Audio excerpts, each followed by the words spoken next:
नमस्कार भाइयों और बहनों, मैं अपना एक लेख आपके समक्ष प्रस्तुत करने जा रहा हूँ। मेरे लेख का शीर्षक है अमित शाह। अमित शाह जब गुजरात में गृह मंत्री थे तो इन्होंने बहुत ही अच्छा कार्य किया था और गुजरात में जब ये गृह मंत्री थे तो इनके ऊपर बहुत से आरोप भी लगे थे।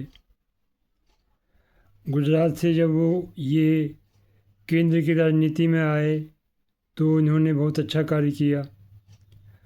हालांकि केंद्र में भी इनके ऊपर बहुत से आरोप लगे हैं,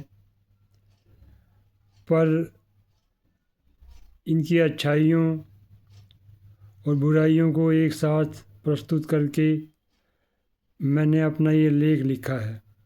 मेरे लेख का शीर्षक है अमित शाह। वैसे इनमें बुराई कोई भी नहीं है, इन्होंने अच्छे कार्य ही किए हैं। तो मेरा लेख आपके समक्ष प्रस्तुत है। मेरे लेख का शीर्षक है अमित शाह। अमित शाह भारत के एक बहुत अच्छे नेता हैं। इन्होंने और मोदी जी ने भारत की राजनीति को पूरी तरह से बदल कर रख दिया है। 2014 से पहले भारत की राजनीति परम भ्रष्टाचार और परम अपराधीकरण में डूबी हुई थी। अभी भी राजनीति से अपराध और भ्रष्टाचार समाप्त नहीं हुआ है, पर इन्होंने और मोदी जी ने अपराध और भ्रष्टाचार को बहुत हद तक समाप्त कर दिया है। वैसे कांग्रेस का जो इकोसिस्टम था वह अभी पूरी तरह से समाप्त नहीं हुआ है। आज भी सरकार भले ही बीजेपी की हो, पर सिस्टम अभी भी कांग्रेस का ही काफ़ी हद तक चल रहा है। 2014 से पहले विकास बहुत हद तक ठप हो गया था, पर आज 2025 में भारत की राजनीति पूरी तरह से विकास पर केंद्रित हो गई है।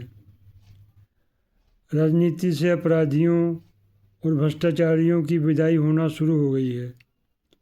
बहुत से प्रगतिशील लोगों ने राजनीति और प्रशासन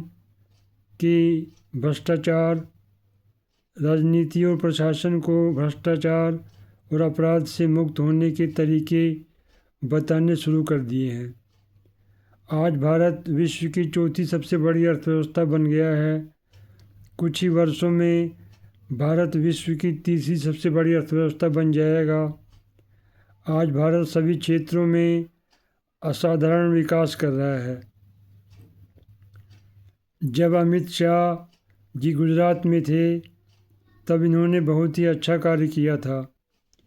इन्होंने और मोदी जी ने गुजरात की राजनीति को पूरी तरह से बदल कर रख दिया था। इन्होंने गुजरात में इतना विकास किया कि गुजरात भारत के सबसे विकसित राज्यों में से एक बन गया। जब गुजरात पर कांग्रेस का राज था तो गुजरात हर क्षेत्र में बहुत ही पिछड़ा हुआ था, पर इन्होंने गुजरात को पूरी तरह से बदल कर रख दिया था।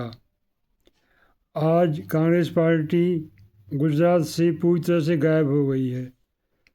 इसी तरह से अभी हाल में ही संपन्न हुए महाराष्ट्र और हरियाणा के चुनावों में भी बीजेपी को बहुत ही ज़बरदस्त कामयाबी मिली है।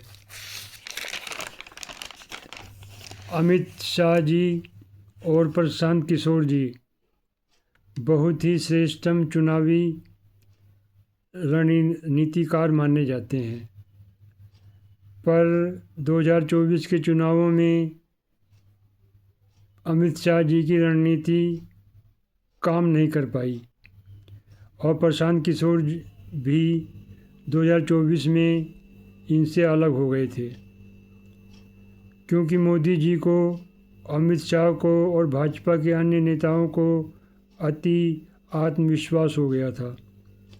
इसलिए 2024 में इन्हें वैसी सफलता नहीं मिली जैसी सफलता इन्हें 2014 और 2019 में मिली थी।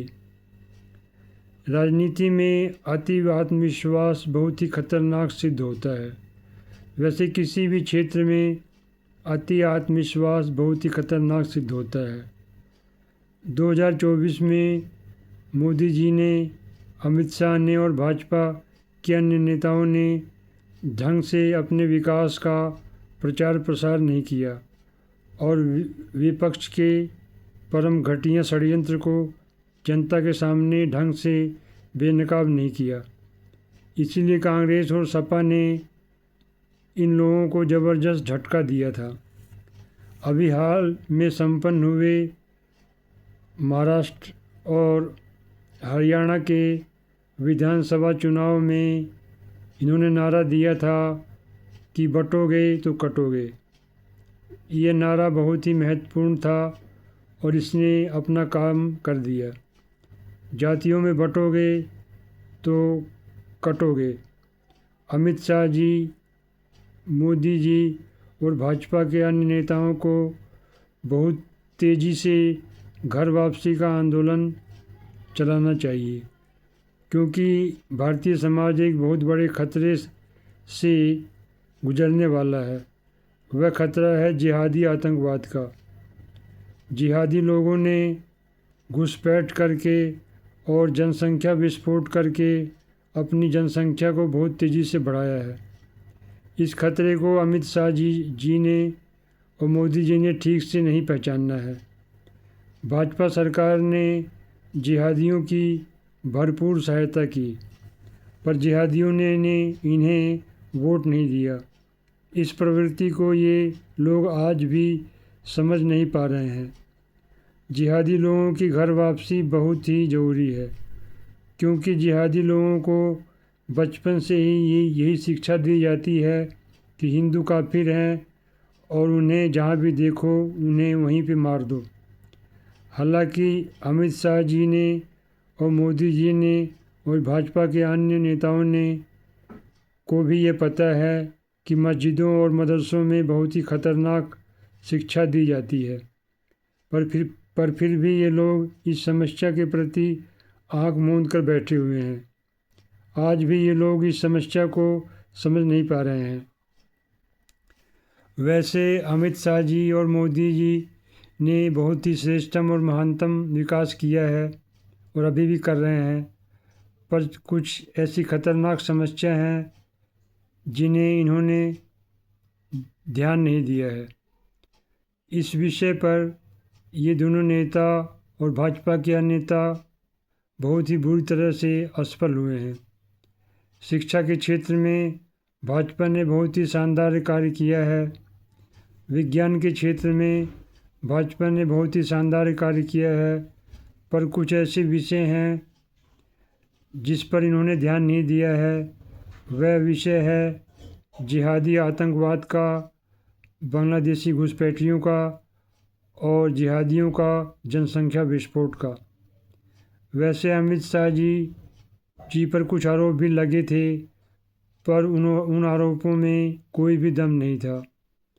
भाजपा को केंद्र सरकार की सत्ता में लाने में इनकी भूमिका बहुत ही महत्वपूर्ण है, पर योग की क्रांति की भी भाजपा को सत्ता में लाने में बहुत ही महत्वपूर्ण भूमिका है। बाबा रामदेव जी के नेतृत्व में जो योग की क्रांति हुई, उसके कारण भारत की सामाजिक, आर्थिक और राजनीतिक परिस्थिति पूरी तरह से बदल गई। इसी कारण से 2014 में पहली बार भाजपा की केंद्र में सरकार बनी।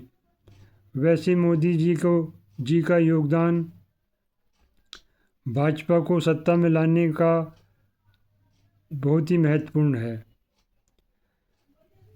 कांग्रेस पार्टी को नष्ट करना बहुत ही आवश्यक है। इसी तरह से अन्य छद्म धर्मनिरपेक्ष पार्टियों को नष्ट करना बहुत ज़रूरी है, पर चुनावी राजनीति से इन पार्टियों को नष्ट नहीं किया जा सकता है। इन पार्टियों को नष्ट करने के लिए आधार को प्रॉपर्टी से लिंक करना पड़ेगा। इस उपाय से कांग्रेस और अन्य छद्म धर्मनिरपेक्ष पार्टियां पूरी तरह से नष्ट हो जाएंगी, क्योंकि कांग्रेस और अन्य छद्म धर्मनिरपेक्ष पार्टियों के नेताओं के पास करोड़ों और अरबों का परम भ्रष्ट पैसा है। अगर आधार को प्रॉपर्टी से लिंक कर दिया गया तो सभी परम भ्रष्ट नेताओं का परम भ्रष्ट पैसा जनता के समक्ष आ जाएगा। इन परम भ्रष्ट नेताओं में भाजपा के भी परम भ्रष्ट नेता शामिल हैं। इसी तरह से सभी परम भ्रष्ट नेताओं को या तो देश छोड़कर भागना पड़ेगा या फिर उन्हें जेल में जाना पड़ेगा। इस तरह का उपाय ना तो अमित शाह जी के पास है और ना ही नरेंद्र मोदी जी के पास है और ना ही योग गुरु स्वामी रामदेव जी के पास है। अभी भी अमित शाह जी और मोदी जी इस उपाय पर काम नहीं कर रहे हैं। इन्हें जल्दी से जल्दी इस उपाय पर काम कर देना चाहिए। अमित शाह जी और मोदी जी ने एक श्रेष्ठ राजनीतिक नेतृत्व तो प्रदान किया है, पर कुछ विषयों को अमित शाह जी और मोदी जी समझ नहीं पाए हैं। इस विषय को जनता की जागरूकता ही इन्हें समझाएगी। अब मोदी जी की उम्र रिटायरमेंट की हो गई है, यह उनका अंतिम कार्यकाल हो सकता है। वैसे अमित शाह जी भी 60 साल के हो गए हैं, इनकी भी रिटायरमेंट का समय हो गया है, पर इन्हें कब रिटायरमेंट लेना है इसका निर्णय इन्हें ही करना है। वैसे एक राजनेता के रूप में इन्होंने बहुत ही श्रेष्ठतम कार्य किया है।